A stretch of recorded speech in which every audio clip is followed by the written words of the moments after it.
Assalamualaikum warahmatullahi wabarakatuh. Halo semuanya, kenalin nama aku Fauzia Nurhaliza dari program studi jurnalistik 3D, Fakultas Dakwah dan Ilmu Komunikasi UIN Syarif Hidayatullah, Jakarta. Pada kesempatan kali ini, aku akan membahas tentang teori praksis dari Pierre Bourdieu sebagai tugas mata kuliah teori komunikasi massa dengan dosen Dr. Vita Faturoma MSI. Yuk kita simak videonya. Oke, sebelum kita bahas tentang teori praksisnya, aku mau jelasin dulu nih tentang pengertian, sejarah perkembangan, isu, jenis, dan juga sifat dari teori komunikasi massa secara singkat.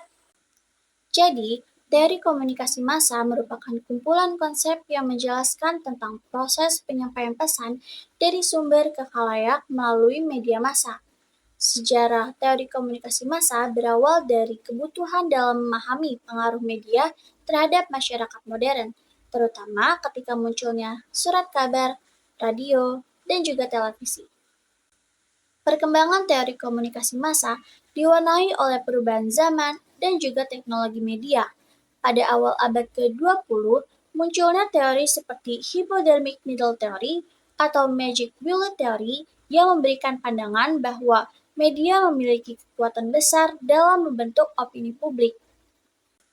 Teori komunikasi massa menghadapi berbagai macam isu, baik dari segi etika, sosial, dan juga teknologi.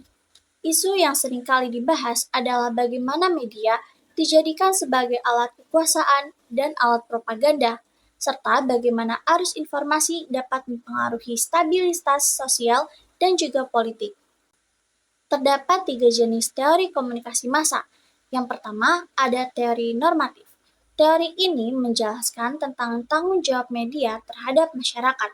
Yang kedua, ada teori empiris. Teori ini berlandaskan penelitian ilmiah tentang perilaku khalayak.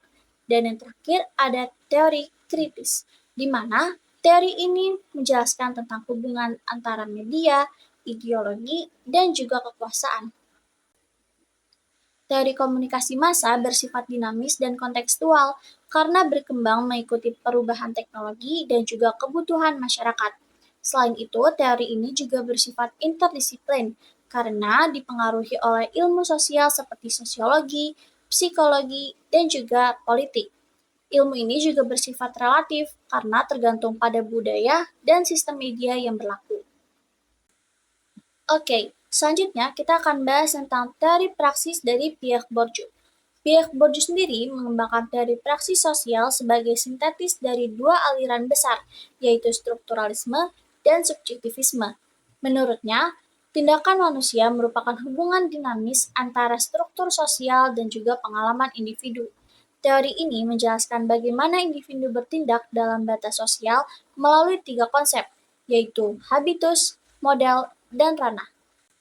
Pierre Bourdieu lahir pada 1 Agustus 1930 di Dengin, Perancis. Bourdieu merupakan sosiolog Prancis yang terinspirasi oleh pemikiran Marx, Durkheim, dan Weber. Bourdieu menegaskan bahwa manusia tidak hanya dipengaruhi oleh struktur sosial, tapi dapat berperan aktif dalam produksi dan mengubahnya melalui praktis sehari-hari.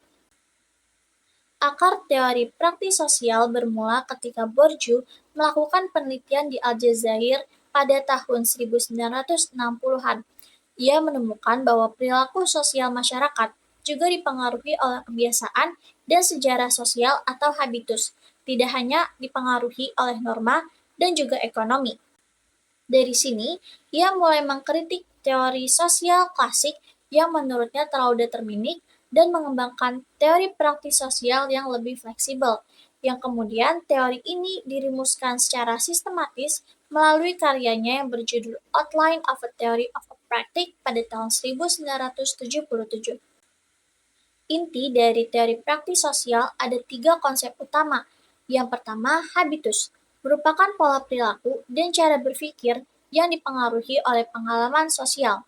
Yang kedua, ranah, merupakan arena di mana individu saling bersaing untuk mendapatkan posisi dan juga kekuasaan.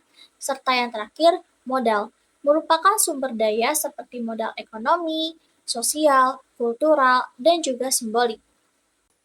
Menurut Bourdieu, Tindakan sosial adalah hasil dari pertemuan antara habitus individu dengan struktur ranah tempat ia berada. Terdapat 3 fase perkembangannya. Yang pertama, fase awal, yaitu pada tahun 1960 sampai 1970-an, di mana Bourdieu melakukan penelitian di Aljazair serta perumusan konsep pertama yaitu habitus.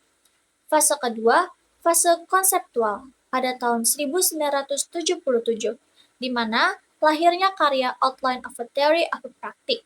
Dan fase terakhir adalah fase pengembangan pada tahun 1980 sampai 1990, yaitu penerapan teori pada bidang pendidikan, seni, dan media.